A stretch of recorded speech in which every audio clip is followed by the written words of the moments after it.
السلام علیکم ورحمۃ اللہ وبرکاتہ۔ خیر مقدم ہے آپ کا فدا نامے میں۔ اس وسیع و عریض دنیا میں اللہ رب العزت نے انسان کو اشرف المخلوقات کی صفت سے متصف فرمایا۔ اب تو ایسے ہی اس مخلوق کی اہمیت و افادیت اور عزت و شرافت میں کلام کی گنجائش نہیں رہ جاتی، لیکن جیسے ہی ہر شعبے میں طبقات ہوتے ہیں ویسے ہی اس مخلوق میں بھی طبقات ہیں۔ اشرف المخلوقات میں سب سے اہم ترین باعزت و باعظمت صاحب جاہ و جلالت انبیاء کی ذات مقدس ہے۔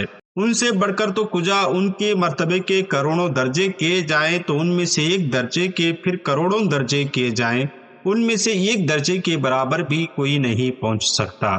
اس کے بعد اصحاب کرام کا مرتبہ آتا ہے۔ صحابی وہ ہے جس نے رسول کائنات صلی اللہ علیہ وآلہ وسلم کی حیات ظاہری میں آپ کے دیدار اور صحبت مبارک سے ایمان کی حالت میں شرف یاب ہوا ہو۔ ان نفوس قدسیہ میں ہر ایک انسانی رہنمائی کا کامل و اکمل اور مکمل دستور ہے۔ اس لیے آقا کریم صلی اللہ علیہ وآلہ وسلم نے فرمایا، میرے اصحاب ستاروں کے مانند ہیں، تم ان میں سے جس کی بھی اقتداء کرو گے کامیاب ہو جاؤ گے۔ ہر ایک کی الگ الگ خصوصیات ہیں، انہی میں سے ایک تابندہ ستارہ غسیل الملائکہ حضرت حنظلہ رضی اللہ عنہ کی ذات بابرکت بھی ہے۔ آج کی سٹوڈی میں ہم غسیل الملائکہ حضرت حنظلہ رضی اللہ عنہ کا تعارف آپ کے سامنے پیش کر رہے ہیں۔ ویڈیو پسند آنے کی صورت میں لائک اور شیئر ضرور کریں اور فدا نامہ یوٹیوب چینل کو سبسکرائب کریں۔ غسیل الملائکہ حضرت حنظلہ رضی اللہ عنہ قبیلہ اوس کے خاندان عمر بن عوف کے ابو عامر کے شہزادے تھے۔ ابو عامر قبیلہ اوس کے نہایتی با اثر و بارسوخ شرفا میں سے ایک تھا۔ آپ کی والدہ عبداللہ بن ابی کی ہمشیرہ تھی۔ ابو عامر کو رہنمائی اور قیادت کی خصوصیات اللہ تعالیٰ نے وافر مقدار میں عطا فرمائی تھی۔ وہ نہ یہ کہ صرف بعثت نبوی کا قائل تھا بلکہ لوگوں کو بھی دعوت دیتا تھا۔ لیکن جب آقا کریم کی آمد گرامی ہوئی اس وقت آپ کا راہب کی شکل میں ایک مقبول ترین رہنما بن چکا تھا۔ اپنی قیادت کے سامنے کسی اور کی قیادت تسلیم کرنے کا مادہ ختم ہو چکا تھا۔ ساتھ ہی ابن ابی نے بھی دونوں کو اپنی سرداری خطرے میں معلوم ہونے لگی تھی۔ ان میں سے ایک ابن ابی نے منافقت کر کے مدینے کو ہی اپنا مسکن بنائے رکھا۔ البتہ ابو عامر کے صبر کا پیمانہ لبریز ہوا اور وہ مدینہ طیبہ سے راہ فرار اختیار کر کے مکہ چلا گیا۔ غزوہ احد میں کفاران مکہ کے ساتھ جوش حسد میں ابو عامر بھی آیا اور اس پر رسول کائنات صلی اللہ علیہ وسلم نے اس کے لیے فاسق کا لفظ استعمال فرمایا۔ ابو عامر کو اب تاریخ اسلام اسی لفظ سے جانتی ہے۔ یہ وہ بدترین شخص تھا جس کی سازش سے مسجد زرار تعمیر کی گئی تھی۔ اسی بدبخت نے غزوہ احد میں وہ گڑھے کھدوائے تھے جن کو گھاس پھوس سے ڈھانپ دیا گیا تھا۔ جنگ حنین تک جتنی بھی لڑائیاں ہوئی سب میں اس اسلام دشمن شخص نے کفار کو اشتعال دلانے میں ایک نمایاں کردار ادا کیا۔ حتیٰ کہ قیصر روم کو بھی اس نے عرب پر حملہ کرنے کے لیے تیار کیا تھا، لیکن ایسے بدبخت کے گھر میں حضرت حنظلہ رضی اللہ عنہ جیسی قابل رشک جنت ہستی کا وجود پرمسعود ہوا، جس سے عالم اسلام کو ایک نئی طاقت، قوت و شہرت حاصل ہوئی۔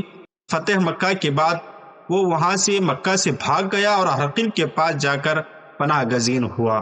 ایمان کی مضبوطی ہی سب سے بڑی کرامت ہے اور ایمان کی مضبوطی پہچانی جاتی ہے۔ اسی وقت حضرت حنظلہ رضی اللہ عنہ کی ایمانی حرارت کا یہ عالم تھا کہ ایک مرتبہ پیارے نبی صلی اللہ علیہ وآلہ وسلم سے عرض کی، یا رسول اللہ صلی اللہ علیہ وآلہ وسلم، اگر آپ اجازت دیں تو ابو عامر کو اس کے انجام تک پہنچا دوں۔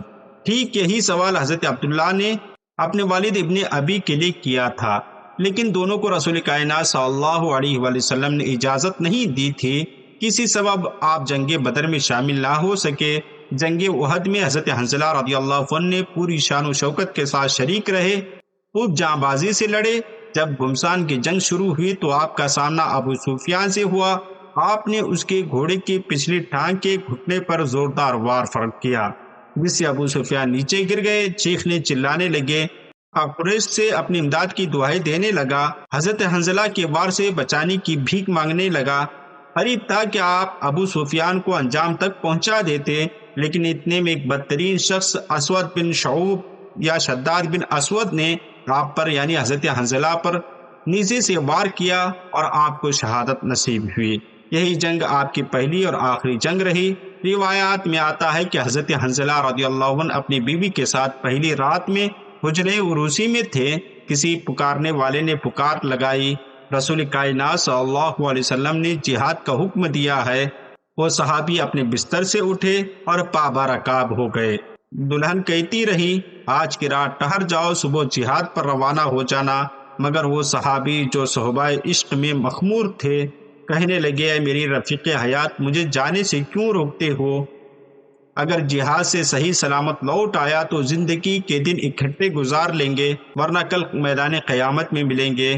شہادت کے بعد چاندی کے تشت میں فرشتوں نے آپ کو غسل دیا۔ یہ واقعہ آپ نے تفصیل سے علماء کرام اور مقررین سے سنتے رہے۔ مختلف کتابوں میں مختلف انداز میں تھوڑی سی رد و بدل کے ساتھ یہ لکھا گیا ہے۔ ابن حبان اور امام بہقی نے بھی بیان کیا، حضور نبی کریم صلی اللہ علیہ وسلم نے فرمایا، تمہارے ساتھی کو فرشتوں نے غسل دیا ہے، ان کے اہل خانہ سے پوچھو ایسی کون سی بات تھی جس کی وجہ سے فرشتوں نے انہیں غسل دیا ہو۔ سوال کا جواب دیتے ہوئے ان کی اہلیہ محترمہ عرض کرتی ہیں، وہ ندائے جہاد سن کر حالت جنابت میں روانہ ہو گئے تھے۔ اس پر رسول کائنات صلی اللہ علیہ وسلم نے ارشاد فرمایا، بس یہی وجہ ہے کہ فرشتوں نے غسل دیا۔ اللہ تعالیٰ کے نزدیک مقام و مرتبے کے لیے اتنا ہی کافی ہے، اسی وجہ سے آپ کو غسیل الملائکہ، تقی اور عریس السما جیسے القابات سے تاریخ اسلام میں یاد کیا جاتا ہے۔ خلاصتاً اب یہ کہہ سکتے ہیں کہ یہی جذبہ اثار آج بھی ہم اپنے اندر پیدا کریں تو قسم ہے اس وحدہ لا شریک کی جس نے پوری دنیا کو وجود بخشا ہے، آج بھی ہم سربلند ہوں گے، اپنی کھوئی ہوئی عظمت رفتہ کے وارث ہوں گے، محمد عربی صلی اللہ علیہ وآلہ وسلم کے لائے ہوئے دین متین کو نافذ کرنے میں کامیاب ہوں گے۔